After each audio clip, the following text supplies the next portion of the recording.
Alexis de Tocqueville. Many of you may have heard of Mr. de Tocqueville. He was a French scholar, philosopher. He was fascinated with the American experiment in democracy. He had a number of observations.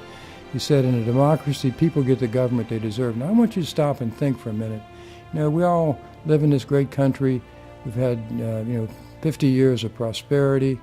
We all take our constitutional rights and freedoms pretty much for granted. But just think for a minute, how important is it to you that tomorrow when you wake up, we continue to have the rights and freedoms that we've got today?